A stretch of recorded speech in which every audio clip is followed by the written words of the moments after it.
भारतीय जनसंघ के संस्थापक डॉक्टर श्यामा प्रसाद मुखर्जी की पुण्यतिथि 73वां बलिदान दिवस के रूप में मंगलवार को सूर्य सिनेमा के पास भाजपा नेता अरविंद इंदौरिया के नेतृत्व में कार्यकर्ताओं ने मनाई। भाजपा कार्यकर्ताओं ने डॉक्टर मुखर्जी के चित्रपट के समक्ष धूप अगरबत्ती के साथ पुष्पांजलि अर्पित कर श्रद्धा सुमन अर्पित करते हुए भारत माता और श्यामा प्रसाद मुखर्जी अमर रहे के नारे भी लगाए। इस अवसर पर भाजपा नेता अरविंद इंदौरिया ने अपने संबोधन में कहा कि मुखर्जी ने अपने प्राणों का बलिदान देते हुए इस राष्ट्र की एकता और अखंडता को बनाए रखने में अपना जीवन लगा दिया, जिन्होंने भारतीय इतिहास में सर्वप्रथम 2 निशान, 2 प्रधान और 2 विधान नहीं चलने देने का संकल्प करते हुए देशवासियों को जागरूक करने में अपनी महत्वपूर्ण भूमिका निभाई। उन्होंने कहा कि उनका पूरा जीवन राष्ट्र प्रथम की संकल्पना को पूरा करने में लगा रहा।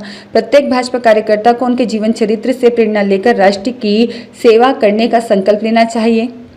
और नगर पालिका के पूर्व अध्यक्ष लीटू कल्पना कांत ने विचार व्यक्त करते हुए कहा कि भाजपा का जो आज विशाल वटवृक्ष हम सब कार्यकर्ता देख रहे हैं, वह मुखर्जी जैसे प्रखर राष्ट्रवादियों के कारण ही सफल होकर पूरे देश में अपनी छांव से उपकृत कर रहा है। कार्यक्रम के पश्चात बलिदान दिवस पर एक पौधा राष्ट्र के नाम भी लगाया गया। इस अवसर पर ओबीसी मोर्चा के पूर्व अध्यक्ष मोहनलाल बबेरवाल, प्रकाश चंद्र पारिक, पूर्णमल गोदारा, शंकर लाल कम्मा, कैलाश चंद्र पिपलवा और हनुमान बारवाल, युवा नेता अनूप पिपलवा, परमेश्वर प्रजापति, गोपाल हरितवाल, राम गोपाल पारिक, संजय शर्मा, रामचंद्र ठेकेदार, कालू राम भार्गव, परमेश्वर नेमीवाल, भूला भाटी, बिरबल भार्गव, रोहित भार्गव, राकेश सोनी, पुष्कर स्वामी सहित कई कार्यकर्ता उपस्थित थे। कार्यक्रम का संचालन रामकिशन माटोलिया ने किया।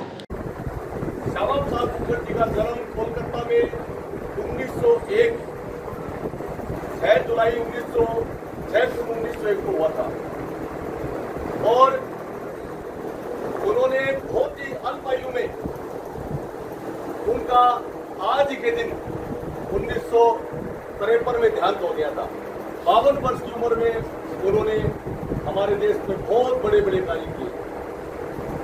आप सबको विदित है, सन 1947 में हमारा देश आजाद हुआ था और 1953 में जनसंघ की स्थापना करने वाले आदरणीय श्यामा प्रसाद मुखर्जी थे। जब उनको लगा कि हमारे देश में एक ऐसे संगठन की आवश्यकता है, जो संगठन देश हित में काम करे। उस समय का जो जवाहरलाल नेहरू जी जो प्रधानमंत्री हुआ करते थे, उस समय उनको लगा कि उनके नेतृत्व में देश हमारा सुरक्षित नहीं है, तो उन्होंने जनसंघ की स्थापना की। और वो एक ऐसा समय था, उस समय जनसंघ के लोकसभा में 1, 2 या 3 ही मेंबर चुन करके आते थे। उस समय ये भी चुने हुए मेंबर थे। जब इनको लगा कि प्रधानमंत्री जी, देश के प्रधानमंत्री जी कुछ गलत निर्णय ले रहे हैं, अल्पसंख्यकों के बारे में उन्होंने निर्णय लिया। उस समय पाकिस्तान हमारे हिंदू भाइयों के साथ अत्याचार कर रहा था, तो उनको उस निर्णय में अच्छा नहीं लगा, तो उन्होंने तुरंत इस्तीफा दे दिया।